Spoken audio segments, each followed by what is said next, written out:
जैसा कि यहाँ पे वर्ड यूज करा हुआ है सोल्यूबल यूनिट। सोल्यूबल क्यों? क्योंकि जो भी फूड हमने खाया है वो हमारी बॉडी के अंदर जाना चाहिए, सोल्यूबलाइज होना चाहिए। ठीक है। सो जो एंजाइम्स हैं, इस ऑर्डर में हम पढ़ेंगे। अलग अलग एंजाइम्स, हम अलग अलग टाइप का जो न्यूट्रिशन लेते हैं, ठीक है, अलग अलग टाइप से हम प्रोटीन्स लेते हैं, फैट लेते हैं, कार्बोहाइड्रेट लेते हैं, सभी के लिए अलग अलग एंजाइम्स होने चाहिए। यहाँ पे एक टर्म यूज करेंगे ग्रुप स्पेसिफिसिटी। ग्रुप स्पेसिफिसिटी का मतलब यहाँ पे क्या है कि एक एंजाइम स्पेशली सिर्फ एक ही प्रोटीन को या फिर एक ही किसी टाइप के कार्बोहाइड्रेट को डाइजेस्ट नहीं करता है। ये अलग अलग टाइप के जो ऑर्गेनिजम्स हैं, अगर हम प्लांट और एनिमल दोनों में लें तो कुछ ऐसे एंजाइम्स हैं जो क्या करते हैं, प्लांट्स में भी सेम उसको डाइजेस्ट करवा देते हैं, वहां पे एनिमल्स में भी डाइजेशन करवा देते हैं। ठीक है, पॉलीसेकेराइड्स के, जैसे कि कार्बोहाइड्रेट्स के अंदर इसने जो लिया है एंजाइम, ये डाइजेशन दोनों में हो रहा है। ऐसा नहीं है कि किसी एक चीज के लिए स्पेसिफिक है, इसलिए यहाँ पे वर्ड यूज करा गया है ग्रुप स्पेसिफिसिटी। ठीक है, ये एंजाइम्स की कुछ कैरेक्टरिस्टिक्स हैं। अगर हम सेकंड की बात करें, कुछ ऐसे एंजाइम्स जो हैं वो फंक्शन परफॉर्म करते हैं एनिमल्स के अंदर। ठीक है, उनका नाम भी सेम है, उनका काम भी सेम है, लेकिन वो क्या है, वो केमिकली एक दूसरे से अलग हैं। ऐसा क्यों? क्योंकि उनका जो केमिकल नेचर है वो अलग है, काम सेम है, लेकिन डिपेंड करता है कि वो टेम्परेचर कितना है, पीएच कितना है। ठीक है, जस्ट अ मिनट, से डिपेंड करता है कि उस टाइम पे पीएच कितना है या टेम्परेचर कितना है। इस तरह से हम डिफरेंशिएट कर सकते हैं। एग्जाम्पल के लिए यहाँ पे जैसे ट्रिप्सिन एंजाइम दिया गया है।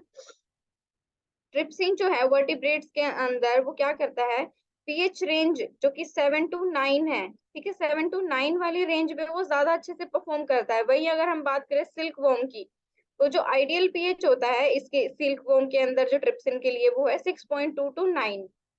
ठीक है, ये बात समझ में आई कि वो किस तरह से पीएच पे वेरी करता है। मतलब काम वही है, ट्रिप्सिन है, एंजाइम भी वही है, नाम भी वही है, लेकिन सिल्क वॉर्म के अंदर उसे अलग पीएच चाहिए अच्छे से काम करने के लिए, और वहीं पे वर्टिब्रेट्स के अंदर उसे अलग से काम सॉरी अलग से कंडीशंस चाहिए या अलग पीएच चाहिए। अगर हम बात करें digestive enzymes secreted by pancreas, particularly those that digest protein as secreted in the inactive form. अब वहीं पे हम बात करें पेनक्रियाज के अंदर जो भी एंजाइम सीक्रेट होते हैं वो मोस्ट प्रोबेबली क्या होते हैं, इनएक्टिव फॉर्म में सीक्रेट होते हैं। फर्दर उनको एक्टिवेट करना होता है ताकि हम आगे का काम करवा सके। वैसे ये हम कल भी कर चुके हैं, बस just for your recap I am doing it again.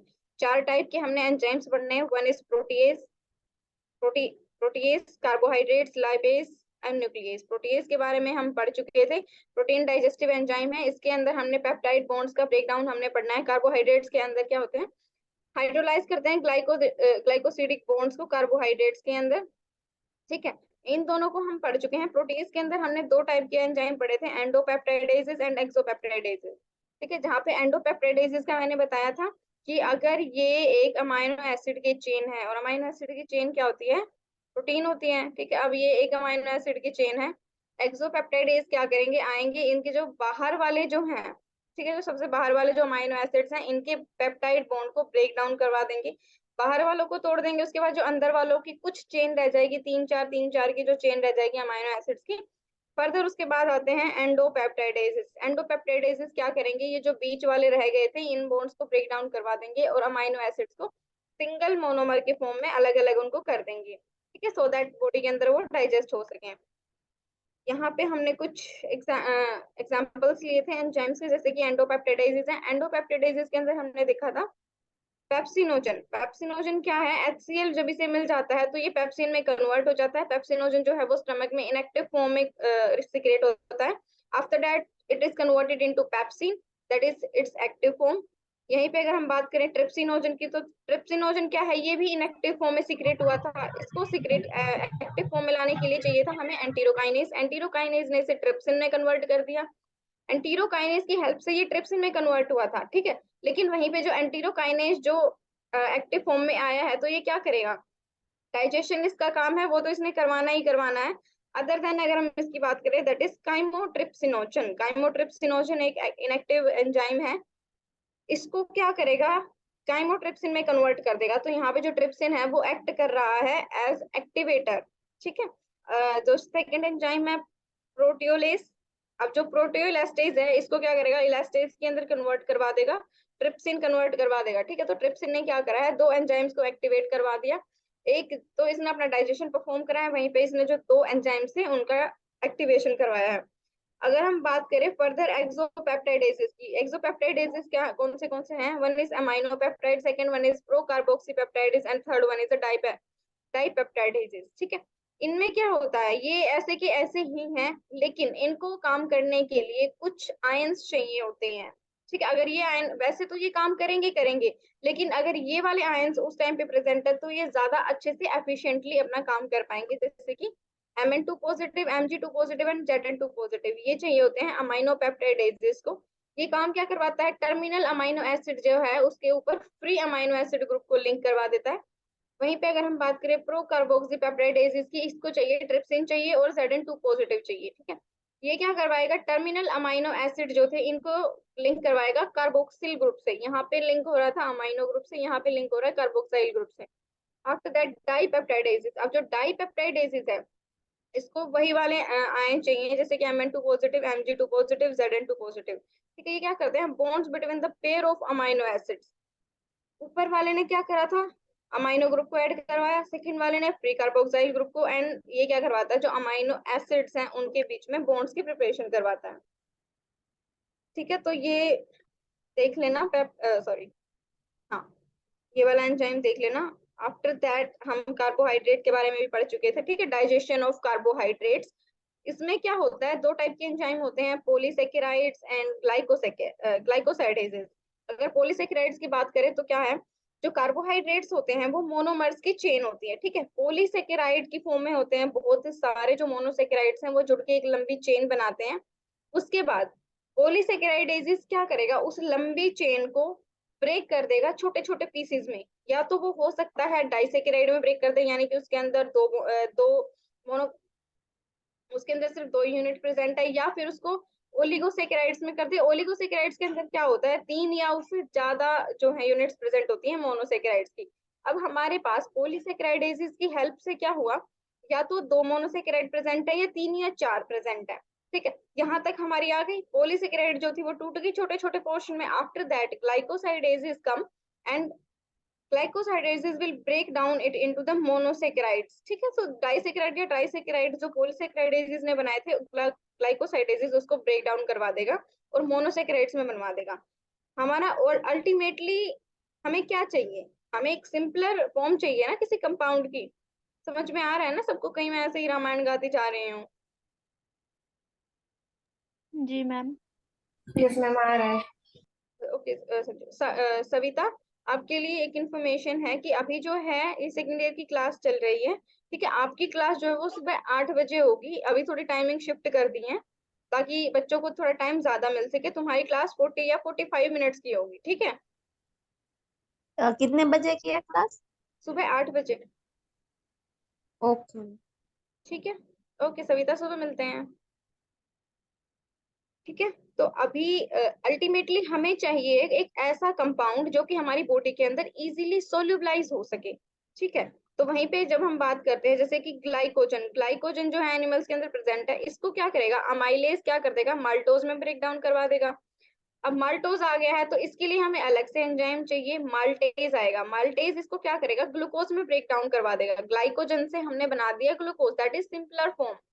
ठीक है, शुगर की सिंपलर फॉर्म हमने कन्वर्ट करवा दी। अब इसको जो क्या है, हमारी जो स्मॉल इंटेस्टाइन है वो डायरेक्टली अब्सॉर्ब कर लेगी इजीली। ठीक है, अब उसके बाद अगर हम बात करें स्टार्च की, प्लांट्स के अंदर जो स्टार्च प्रेजेंट होता है, again the same enzyme amylase, amylase क्या करेगा, माल्टोज में कन्वर्ट करवाएगा। The same enzyme again maltase, maltase आएगा और इसको ग्लूकोज में कन्वर्ट करवा देगा। ठीक है, सेलुलोज की बात करें जो प्लांट और एनिमल दोनों में है, दैट इज सेलुलेज एंजाइम हमें चाहिए, इसके लिए सेलोबायोज में कन्वर्ट करवाएगा। सेलोबायोस के लिए सेलोबायोसिस चाहिए जो कि ग्लूकोज में कन्वर्ट करवा देगा। And again the same thing, that glucose will be digested through the small intestine directly, as because this is simpler unit of the sugar. After that trehalose, trehalose जो है वो इंसेक्ट्स या कुछ plants के अंदर present होता है। ट्राईहेलेज enzyme चाहिए ग्लूकोज में कन्वर्ट करवाने के लिए। लैक्टोज के लिए लैक्टेज चाहिए। लैक्टोज क्या होगा, क्या लैक्टोज में ब्रेक डाउन होगा या ग्लूकोज में ब्रेक डाउन होगा? ठीक है, इन दोनों में हो जाता है। सुक्रोज जो है वो ब्रेक डाउन हो जाता है फ्रक्टोज में और ग्लूकोज में, इनवर्टेज से। तो ये एंजाइम थोड़ा ध्यान रख लेना कि कौन सा एंजाइम किसके लिए चाहिए होता है। ठीक है, ये वाला हम कल वाली क्लास में कर चुके थे। अभी हम बात करते हैं एक्शन ऑफ लाइपेज एंजाइम। देखो अभी तक हमने प्रोटीन्स का डाइजेशन पढ़ा है, अभी तक हमने उसका डाइजेशन पढ़ा है, कार्बोहाइड्रेट्स का डाइजेशन पढ़ा। अगर अभी हम बात करते हैं फैट के डाइजेशन की, तो जो डाइजेशन होता है फैट का या लिपिड्स का, वो दोनों में सिमिलर ही होता है। वर्टिब्रेट्स के अंदर भी, इनवर्टिब्रेट्स के अंदर दोनों में नियरली सिमिलर ही होता है। Lipase are the enzyme that hydrolyse fat in an alkaline medium. तो जो लाइपेज स्पेशली इस एंजाइम को वर्क करने के लिए जो मीडियम चाहिए होता है वो एल्कलाइन चाहिए होता है। ठीक है, जैसे हमने पहले भी बात करी थी कि जो कोई भी एंजाइम है उसको काम करने के लिए उसकी पर्टिकुलर कुछ कंडीशंस चाहिए होती हैं, कुछ पर्टिकुलर पीएच चाहिए होता है। ठीक है, उसी तरह से जो लाइपेज को एक्ट करने के लिए एल्कलाइन मीडियम चाहिए। एक जो सिंगल पीस होता है, सिंगल लाइपेज होता है, वो कैटालाइज की फॉर्म में भी एक्ट करता है बहुत सारे फैट के जो ब्रेक डाउन है। मतलब कि वो क्या करता है, कार्बोहाइड्रेट्स की हेल्प से भी फैट का डाइजेशन होता है, लेकिन लाइपेज क्या करता है, कैटालाइज करवाता है, कैटालेज की काम करता है। आई थिंक अगर आप लोगों को याद हो तो शायद केमिस्ट्री में हमने ये वर्ड पहले भी पढ़ा है, या फिर एंजाइम्स के चैप्टर में हमने पढ़ा होगा कि कैटालाइज का मतलब क्या है। एक ऐसी चीज है जो एक रिएक्शन जो नॉर्मली चल रही थी, वो ठीक है, वो नॉर्मल चल रही थी, बट अगर हम एक कैटालिस्ट को ऐड करते हैं तो वो फर्दर उसका इंक्रीज करवा देता है, मतलब कि थोड़ा रैपिड स्पीडली करवा देता है उसी काम को। ठीक है, तो जो लाइपेज है वो क्या करवाता है, एज ए कैटालिस्ट एक्ट करता है। अगर हम वर्टिब्रेट्स की बात करें तो जो लिंगुअल लाइपेज है, ये ध्यान रखना भाई वर्ड्स, लिंगुअल लाइपेज जो सिक्रेटेड होता है टंग से। ठीक है, गैस्ट्रिक लाइपेज जो है वो स्टमक के अंदर सिक्रेटेड होता है, और जो पेनक्रिएटिक लाइपेज जो है वो क्या करता है, सिक्रेटेड होता है डिडोनम के अंदर। ठीक है, ये जो तीनों लाइपेज हैं, तीनों टाइप के जो लाइपेज हैं, वो लिपिड्स के डाइजेशन में हेल्प करते हैं। ठीक है, ये तीनों के नाम याद रह जाएंगे भाई सबको?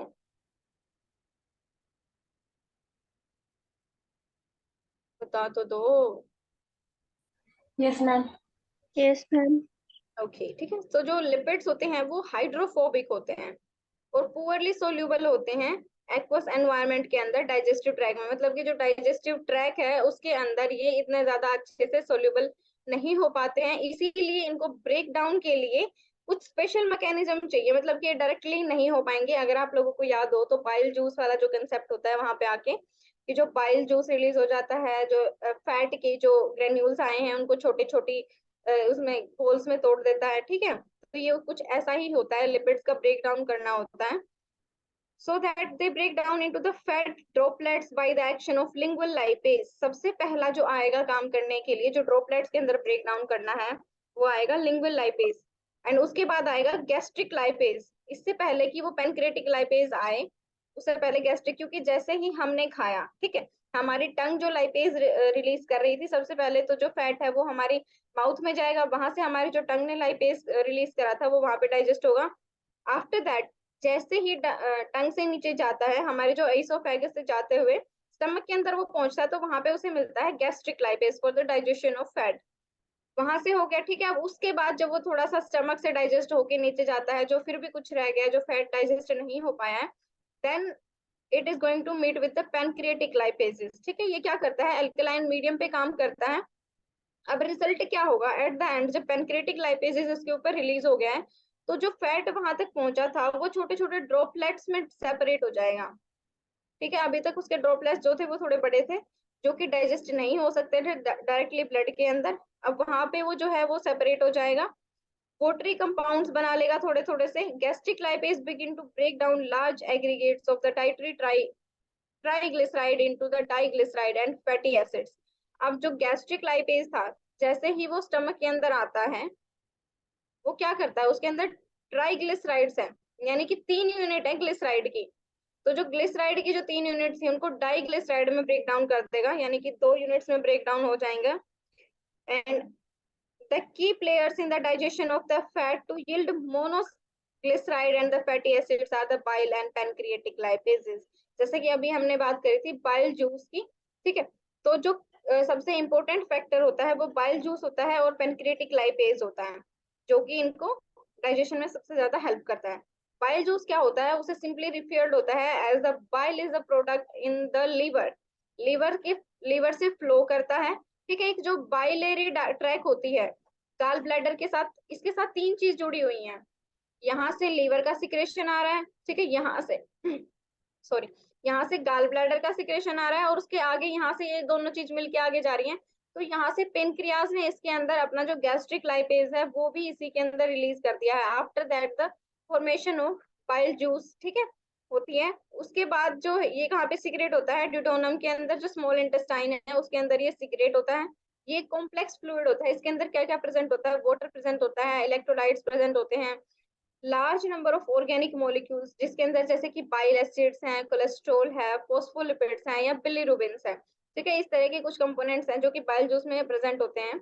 जो बाइल जूस है वो सबसे ज्यादा इंपॉर्टेंट होता है ड्यूटोनम के अंदर जो एल्कलाइन एनवायरनमेंट बनाना है। अब ये एल्कलाइन एनवायरनमेंट क्यों चाहिए, क्योंकि जो हमारा पेनक्रियाटिक डाइजेस्टिव एंजाइम है, जो कि हमारा पेनक्रियाटिक लाइपेजेस है, उसको एल्कलाइन सॉल्यूशन चाहिए, इसलिए हमें बाइल जूस चाहिए, ठीक है। तो बाइल जूस ऑटोमेटिकली क्या करता है, एल्कलाइन वहाँ का जो एनवायरनमेंट है उसको एल्कलाइन कर देता है, जिसकी वजह से जो पेनक्रियाटिक डाइजेस्टिव एंजाइम है वो प्रॉपरली वर्क कर पाते हैं, ठीक है। जो बाइल जूस है वो क्या करता है, प्ले करता है, बाइल जूस साल्ट जो है वो प्ले करता है first critical role in the lipid assimilation by promoting emulsification. Emulsification phenomena है, अभी जो आगे है हम उसको डायग्राम के साथ देख लेंगे, ठीक है। तो सबसे पहले जो बाइल जूस है वो क्या करवाता है, इमल्सिफिकेशन करवाता है as derivatives of cholesterol, bile acid and have hydrophilic and hydrophobic domains. इसके अंदर क्या होता है, हाइड्रोफिलिक भी होते हैं और हाइड्रोफोबिक भी होते हैं, यानी कि वाटर लविंग और वाटर हेटिंग दोनों टाइप के एंड्स प्रेजेंट होते हैं। और इस टाइप का जो भी मॉलिक्यूल बन जाता है उसे हम कहते हैं एम्फीपैथिक मॉलिक्यूल, ठीक है। तो बाइल जो एसिड्स हैं वो जो स्टेरॉइड्स होते हैं, स्टेरॉइड एसिड होते हैं, ठीक है। बाइल जो है मैमल्स के अंदर प्रेजेंट होते हैं या अदर जो वर्टिब्रेट्स है उसके अंदर भी प्रेजेंट होते हैं। देखो इसमें क्या होता है, जो फैट है, पहले हमारा फैट आया, बाइल साल्ट्स हैं, इन्होंने क्या कर दिया, जो ट्राइग्लिसराइड थी यानी कि जिस तरह से जो तीन चेन थी, इसको लाइपेज ने क्या कर दिया, ब्रेक डाउन कर दिया मोनोग्लिसराइड्स के अंदर या फिर फैटी एसिड्स के अंदर। मतलब ये क्या हो गया, एक एक चेन हो गई, पहले ट्राइग्लिसराइड थी, या तो इसको डाइग्लिसराइड में ब्रेक डाउन कर देगा या उसको मोनोग्लिसराइड में ब्रेक डाउन कर देगा, ठीक है। इमल्सिफिकेशन यहाँ पे जैसे दे रखा है, bile emulsification the fat globules into the simpler drops. मतलब यहाँ पे जो फैट आया था इस तरह से बना हुआ था, इसको इसने छोटे छोटे ड्रॉपलेट्स में कन्वर्ट कर दिया। आफ्टर दैट जो इसमें से जो ट्राइग्लिसराइड थे उनका अगेन ब्रेक डाउन हुआ और मोनोग्लिसराइड में ब्रेक हो गए। यहाँ तक समझ में आया सभी को?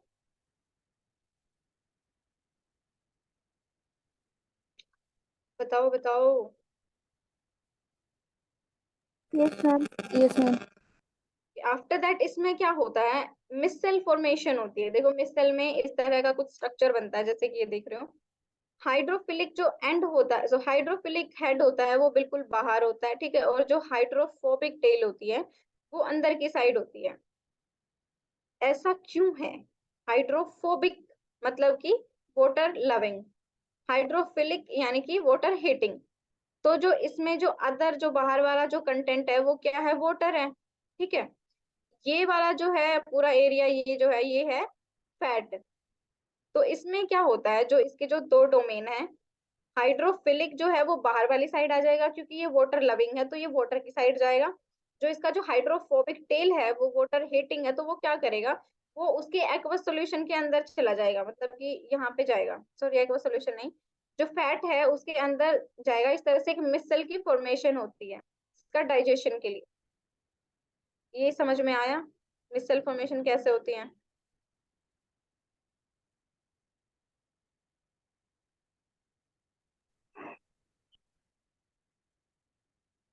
बताओ समझ में आया तो मैं आगे मूव ऑन करती हूँ, नहीं अगर किसी को नहीं आया है तो मैं दोबारा से एक्सप्लेन करती हूँ। मैम और एक बार।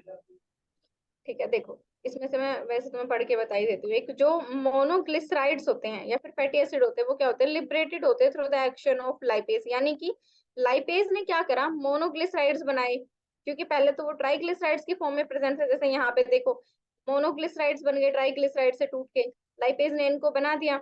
अब ये क्या करते हैं, ये एसोसिएशन बनाते हैं बाइल एसिड के अंदर और कुछ इस तरह का स्ट्रक्चर बना लेते हैं, मिसल की फॉर्मेशन करते हैं। अब ये जो टूटे थे मोनोग्लिसराइड्स थे, ये यहाँ पे आके कुछ इस तरह का स्ट्रक्चर बना लेंगे। इस स्ट्रक्चर में क्या होता है, दो टाइप के एक हेड होता है एक टेल होता है, ठीक है। जो हेड है वो क्या है, वो वाटर लविंग है, मतलब कि उसे वाटर की साइड रहना ज्यादा पसंद है, जबकि जो टेल है उसे पानी से बिल्कुल नफरत है। तो ये क्या करते हैं कि एडजस्टमेंट करते हैं कि ठीक है भाई देखो कुछ इस तरह का, मान लो इसने ये सर्कल बना लिया है ऐसे, ठीक है, तो ये वाले जो है ये हेड हैं और जो ये वाली हैं ये टेल है, ये जो है ये बीच में ये क्या है, ये फैट है। तो ये क्या करते हैं कि ऐसा करते हैं भाई तू जो हेड है वो बाहर की साइड रहे, तू पानी की साइड रहे, हमें पानी के कोई कांटेक्ट में नहीं जाना, और जो टेल है वो क्या करती है, अंदर वाली साइड फैट के अंदर चली जाती है, मतलब फैट की साइड रहते हैं। ठीक है, अभी मतलब मिसल का स्ट्रक्चर समझ में आया कि मिसल में क्या होता है। Yes ma'am. ठीक है, तो अब मिसल क्या करता है, रिड्यूस कर देता है सरफेस, मतलब जो फैट था, जो फैट पहले फैला हुआ था, ठीक है, उसने क्या करा, उसके अंदर अपने जो डोमेन थे वो घुसा दिए, तो इस वजह से वो क्या होगा, वो कॉन्ट्रैक्ट होना शुरू हो गया फैट, है ना, उसमें टेल घुसी हुई है, उसकी हेड उसके ऊपर चारों तरफ लगे हुए हैं, तो वो क्या करेगा, उसको कॉन्ट्रैक्ट करना शुरू कर देता है वाटर इंटरफेस के ऊपर। तो उसके बाद क्या होता है, जो मिक्सचर होता है लिपिड का, बाइल एसिड का, suspended with in the aqueous medium of digested food into the intestine. अब इसके बाद ये क्या करते हैं, ये कुछ इस तरह का स्ट्रक्चर बना के, इसमें बाइल साल्ट्स हैं, जो ये है जिसका हेड और टेल है ये बाइल साल्ट है, इसके बाहर वाली साइड एक्वा सॉल्यूशन प्रेजेंट है, यानी कि जो वाटर प्रेजेंट है, इसके अंदर वाली साइड जो है वो फैट प्रेजेंट है। अब इस तरह का ये जो मिसल का स्ट्रक्चर बनाते हैं, ये मिसल का स्ट्रक्चर बना के ये इंटेस्टाइन के अंदर चले जाते हैं, स्मॉल इंटेस्टाइन के अंदर जाते हैं। जैसे ही ये इंटेस्टाइन में जाते हैं तो ये मिक्स हो जाते हैं, ठीक है, मिक्स हो जाते हैं, और जो मिसल है वो बम्प आउट हो जाता है ब्रश बॉर्डर एपिथेलियम स्मॉल, मतलब कि जो हमारी जो इंटेस्टाइन की वॉल है, देखो मान लो ये हमारी इंटेस्टाइन की वॉल है, इसके ऊपर क्या होते हैं, इस तरह की finger finger like structures present होते हैं, या इसे ब्रश बॉर्डर बोला गया है, मतलब कि कुछ इस तरह से ब्रश ऐसे टाइप से प्रेजेंट होते हैं। अब यहाँ पे कोई बॉल आई है तो ये क्या करेगी, ये इसको इधर उधर कर देगी, ठीक है, ये हिलते रहते हैं कंटिन्यूअसली, ये हिल रहे हैं, ये बॉल आ रही है, जो ब्रश बॉर्डर एपिथेलियम जो स्मॉल इंटेस्टाइन की शेल्स होती हैं, तो इसकी वजह से क्या होगा, लिपिड जो है इंक्लूड करता है मोनोग्लिसराइड या फैटी एसिड है वो टेकन अप हो जाता है, मतलब कि जैसे यहाँ पे आई, ये हमारी जो फैट की बोल है, मिसल बनी हुई है, ये हमारी जो एपिथेलियम शेल है, ये इसको इधर इधर करके इसको अपने अंदर एडजस्ट कर लेती है। ठीक है, तो इस तरह से क्या होता है, लिपिड का डाइजेशन हो जाता है, और ये कहाँ पे होता है, इंटेस्टाइन की एपिथेलियम शेल्स के अंदर होता है।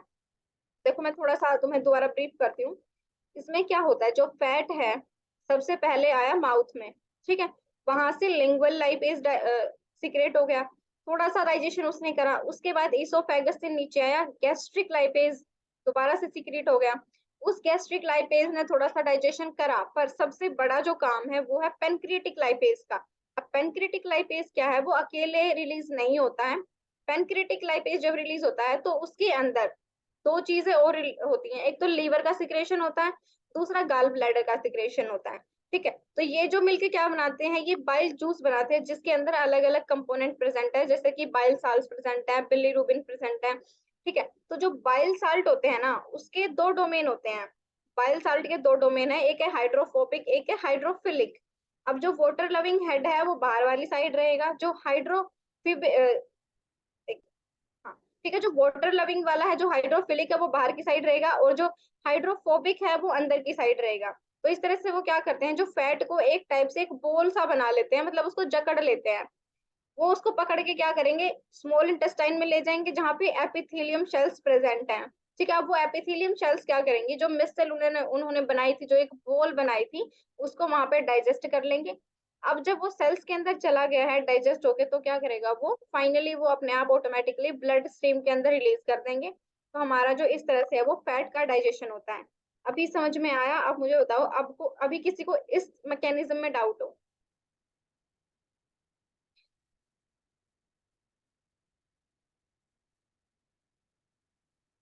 Clear to everyone? Yes ma'am. Okay, ठीक है, so next we are going to move on maintenance of gut lining. अभी देखो, अभी हमने देखा कि हमारे जो एंजाइम्स हैं वो क्या करते हैं, न्यूट्रिशन जो है उसको डाइजेस्ट करते हैं। अब जो डाइजेस्टिव एंजाइम है वो क्यों ऐसा करते हैं कि जो गट लाइनिंग है वो डाइजेस्ट नहीं कर पाते खुद की, क्योंकि जो डाइजेस्टिव लाइन है वो क्या है, वो भी तो एक न्यूट्रिशन से ही बनी हुई है ना, जो हमारी सेल्स वगैरह है उनके अंदर भी तो न्यूट्रिशन बना हुआ है, तो वो खुद को ही डाइजेस्ट क्यों नहीं कर लेते। ऐसा क्या है? तो इस तरह से कि गट की जो लाइनिंग है वो किस तरह से मेंटेन होती है। ऐसा क्यों होता है? क्योंकि जो एनिमल्स होते हैं उनके अंदर कुछ अलग अलग मैकेनिज्म्स होते हैं जो उनकी गट लाइनिंग को प्रोटेक्ट करवाते हैं ऑटो डाइजेशन से। ऑटो डाइजेशन का मतलब क्या है? कि वो खुद को ही डाइजेस्ट नहीं करते हैं, या फिर सेल्फ डाइजेशन से कुछ मैकेनिज्म्स यूज करते हैं। जो म्यूकस सेल होती हैं वर्टिब्रेट्स की, वो क्या करती हैं? एक स्लाइटली अल्कलाइन म्यूकस सिक्रेट करती हैं। क्या करता है? फूड को लुब्रिकेट कर देता है और प्रोटेक्ट करता है लाइनिंग शेल्स को फ्रॉम द कोरोसिव सिक्रेशन। यानी कि जो म्यूकस सेल्स होती हैं वो क्या करती हैं? थोड़ा सा सिक्रेशन रिलीज करेंगी जो कि अल्कलाइन है। अब वो क्या करेगा? फूड के साथ, मतलब वो फूड में सिक्रेट हुआ था, उधर से जो शेल्स हैं उसके ऊपर कुछ एक म्यूकस लगी हुई है, जिसकी वजह से क्या होता है, वो उस सिक्रेशन से ज्यादा अफेक्ट नहीं हो पाती है, मतलब वो बच जाती हैं। ठीक है। वहीं पे जो लेटरल सरफेस होता है वो एक्सपोज होता है एपिथेलियम शेल का, joined by the tightly junction, वो प्रिवेंट करता है डाइजेस्टिव सिक्रेशंस को from penetrating them between them. मतलब कि जो एपिथेलियम शेल्स जो भी एक्सपोज्ड होती हैं बाहर वाला एरिया, मतलब कि मान लो ये हमारी गट है, ठीक है, यहाँ से फूड जो है वो इस तरह से फूड के छोटे छोटे बोल हैं, ये ऐसे करते करते नीचे जाना है। अब इस फूड के अंदर क्या है? इसके अंदर डाइजेस्टिव एंजाइम भी मिले हुए हैं। अब जैसे वो यहाँ से जाएगा तो वो इसके साथ लगते हुए जाएगा, इसको टच करते हुए जाएगा, ऐसे तो डाइजेस्ट हो जाएंगी। तो ये अपने आप को प्रोटेक्ट करने के लिए क्या करती हैं? जो एपिथेलियम शेल्स होती हैं वो बिल्कुल एक दूसरे से इतना कॉम्पैक्टली अरेंज होती हैं कि उनके बीच में से कुछ भी ट्रांसफर ना हो सके, मतलब कुछ एंजाइम लाइक सब्सटेंस ट्रांसफर ना हो सके। इस तरह से वो अपने आप को वो करवाती हैं। फर्दर एक दूसरे से मतलब एक दूसरे के साथ ज्यादा से ज्यादा टाइटली जंक्शन बना के और खुद को बचाती हैं जो एंजाइम्स हैं उनसे। अब उसके बाद हमें पता चला है, हमने मतलब जैसे स्टडी होती गई, तो जो एंटायर लाइनिंग होती है गट की वो रिन्यू होती है every third day in the rat and 5 to 6 day in the humans. यानी कि जो गट की जो लाइनिंग है वो रिन्यू होती रहती है, चेंज होती रहती है। हर हर तीसरे दिन रेट जो है अपनी पूरी की पूरी गट की जो लाइनिंग है उसको चेंज कर लेता है। और ह्यूमंस की बात करें तो सेम ह्यूमंस में 5 या 6 डेज के अंदर जो गट की लाइनिंग है वो पूरी तरह से रिन्यू हो जाती है। इसी तरह का जो कुछ मैकेनिज्म है वो इनवर्टिब्रेट्स के अंदर भी प्रेजेंट होता है। अगर हम बात करें इंसेक्ट्स की, तो जो फोर गट होती है या हिंड गट होती है उनके अंदर क्यूटिकल्स प्रेजेंट होते हैं। ठीक है। अब ये जो क्यूटिकल्स की लाइन है उन्हें इनिशिमा कहते हैं। ठीक है।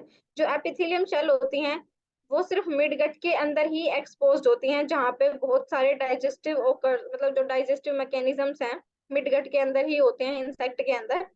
जो मिडगट होता है वो लाइंड होता है, कुछ इस तरह की लाइनिंग होती है जिसके अंदर पेरिट्रोफिक मेम्ब्रेन प्रेजेंट होती है। ठीक है। ये क्या करती है? कुछ म्यूकस रिलीज करवाती है, जिसकी वजह से क्या होता है, उनका डाइजेशन से वो बच जाते हैं। ठीक है। तो मेनली क्या है, जो मेंटेनेंस होती है गट की, उसके अंदर प्रॉपरली उनके पास कुछ मैकेनिज्म्स प्रेजेंट होते हैं जिसकी वजह से वो अपने आप को बचा पाते हैं किसी भी डाइजेशन से। ये समझ में आया?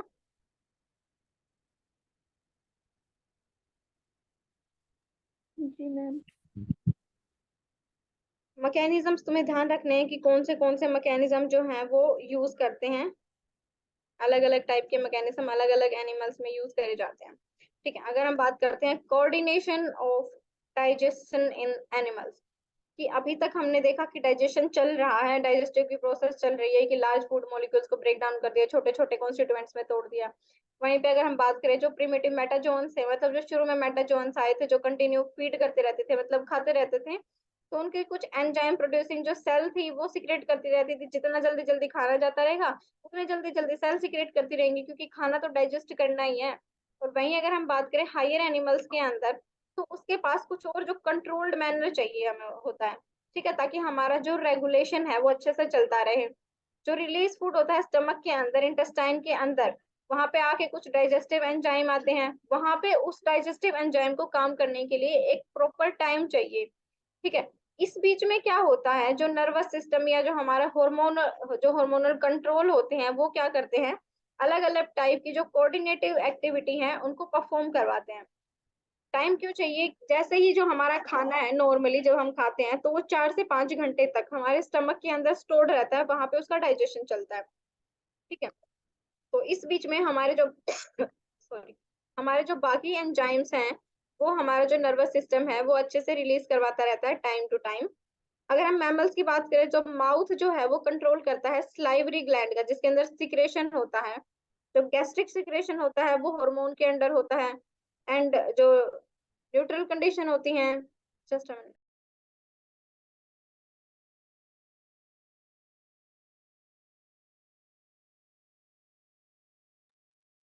सॉरी फॉर द इंटरप्शन, ठीक है। जो मैमल्स के, जो मैमिलियन, अगर हम माउथ की बात करें तो उसके अंदर माउथ में जो सिक्रेशन होता है वो सलाइवरी ग्लैंड से होता है, क्योंकि हमारा जो नर्वस है वो एंटायरली उस काम में लगा हुआ होता है। जो भी हमारा चल रहा है बॉडी का सिस्टम, ऑब्वियसली हमारी नर्वस से, हमारे ब्रेन से ही चल रहा है, उसी के अंदर सिग्नल चल रहे हैं कि कौन सा जो ग्लैंड है किस टाइम पे कौन सा सिक्रेशन रिलीज करेगा। वहीं पे अगर हम बात करें गैस्ट्रिक सिक्रेशन की, तो जो गैस्ट्रिक सिक्रेशन है वो हार्मोनल और जो न्यूरोल नर्वल है, जो नर्वस है, इन दोनों के कंट्रोल में ही होता है। मतलब कि दो टाइप के मैकेनिज्म है, एक तो है हार्मोनल, एक है न्यूरोनल। अब जो हमारा गैस्ट्रिक है वो हार्मोन से और न्यूरॉन से दोनों से ही कंट्रोल होता है। और वहीं पे अगर हम बात करें सलाइवरी ग्लैंड की, तो सलाइवरी ग्लैंड जो है वो पूरा का पूरा नर्वस से ही सिक्रे उससे होता है, कंट्रोल होता है। एंड द इंटेस्टाइनल सिक्रेशन की अगर हम बात करें तो वो प्राइमरली जो है हार्मोनल कंट्रोल में ही होता है, मतलब जो हार्मोन्स है उसी को उसको कंट्रोल करते हैं कि कितना जो है इंटेस्टाइनल सिक्रेशन रिलीज होगा। गैस्ट्रो इंटेस्टाइनल यानी कि इसके अंदर गैस्ट्रिक और जो इंटेस्टाइनल है दोनों टाइप के सिक्रेशन होते हैं, वो largely under the control of gastrointestinal hormones secreted by the endocrine gland present in the gastric and intestinal mucosa। यानी कि जो गैस्ट्रो इंटेस्टाइनल ग्लैंड है उसमें क्या होता है, जो गैस्ट्रिक और जो इंटेस्टाइनल है, ये दोनों की जो म्यूकोसा लाइनिंग है उसके अंदर एंडोक्राइन ग्लैंड प्रेजेंट है, और इससे जो हार्मोन सिक्रेट होता है that is gastro intestinal hormone, ये क्या करवाता है, गैस्ट्रो इंटेस्टाइनल सिक्रेशन को कंट्रोल करवाता है। क्या अभी तक बात समझ में आई?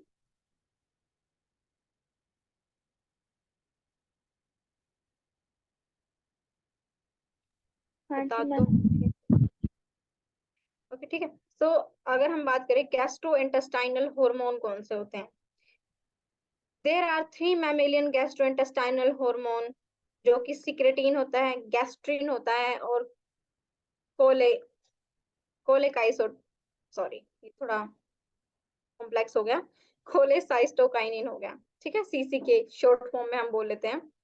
तो तीन टाइप के जो है हमारे गैस्ट्रोइंटेस्टाइनल हार्मोन होते हैं। उसके अलावा हमारे कुछ और हार्मोन्स भी होते हैं जो कि सारे के सारे पेप्टाइड्स हैं। The physiology of only three major hormone जो है हम आगे पढ़ लेंगे। गैस्ट्रिन की अगर हम बात करें तो गैस्ट्रिन जो है वो स्टमक में सिक्रेटेड होता है और क्या करवाता है, कंट्रोल करता है एचसीएल की वॉल्यूम को, कि एचसीएल कितना जो है वो होगा, सिक्रेट होगा। अगर एचसीएल का काम ध्यान हो आप लोगों को, तो मैंने आपको दो काम बताए थे एचसीएल के। फर्स्ट जो इसका काम है वो है activation of pepsin, pepsin enzyme को ये एक्टिवेट करवाएगा। और अगर हम सेकंड की बात करें तो क्या करता है, कई बार जो हमारे फूड के साथ है वो कुछ बैक्टीरियाज आ जाते हैं, कुछ वायरसेस आ जाते हैं, तो एचसीएल जो है आप लोगों को पता है एसिडिक इन नेचर, तो क्या करेगा वो उन्हीं पे वहीं पे उनको जला देगा, राख कर देगा, भस्म कर देगा। ठीक है, तो ये तो है हमारा गैस्ट्रिक सॉरी गैस्ट्रिन। अगर हम सेकंड एंजाइम की बात करें दैट इज गैस्ट्रिन। गैस्ट्रिन क्या करता है, रेगुलेट करता है वाटर होम्योस्टेसिस को, मतलब कि पूरी बॉडी के अंदर वाटर की जो रिक्वायरमेंट है, जो लेना या देना वाटर का जो भी होना है गैस्ट्रिन जो है वो इसको रेगुलेट करेगा। स्टमक के अंदर, पेनक्रियास के अंदर, लीवर के अंदर, ठीक है, गैस्ट्रिन जो है ये हेल्प करता है रेगुलेशन में। It is the peptide hormone which is secreted in the duodenum in response to acidic chyme and stimulates the pancreas and gallbladder to release a large amount of water and bicarbonate ion, causing the environment of the duodenum to become alkaline and thus neutralize the acid chyme। मतलब कि कई बार क्या होता है, थोड़ा remember मतलब I think तो सबके साथ ही हुआ होगा, कई बार थोड़ा एसिडिक सा फील होता है ना, ऐसा बोलते हैं खट्टी डकार सी कुछ आ रही है, ऐसा कुछ होता है, मतलब यूं एकदम से सडनली ऐसा हो जाता है कि कुछ बिल्कुल अजीब सा आ गया है। ठीक है, तो उस टाइम पे क्या होता है, ये जो एंजाइम है वो क्या करवाता है, पेनक्रियाज और गाल ब्लैडर से या लीवर से, इनसे उसके बाद एक लार्ज अमाउंट में वाटर को रिलीज करवा देता है। जैसे ही वाटर रिलीज होगा बाइकार्बोनेट आयंस रिलीज होंगे, उसके बाद क्या होगा, जो ड्यूडोनम का जो एनवायरनमेंट है अगेन उसको एल्कलाइन बना देता है। ठीक है, जिसकी वजह से जो हमारा एसिड चाइम रिलीज हुआ था वो न्यूट्रलाइज हो जाता है। जो सिक्रेटिन होता है वो कुछ हिस्टोलॉजिकल इंटरेस्ट में भी है, जैसे कि it was first hormone to discover in 1902। सबसे पहला हार्मोन जो था वो सिक्रेटिन था, जो 1902 में रिलीज हुआ था। Just a minute guys.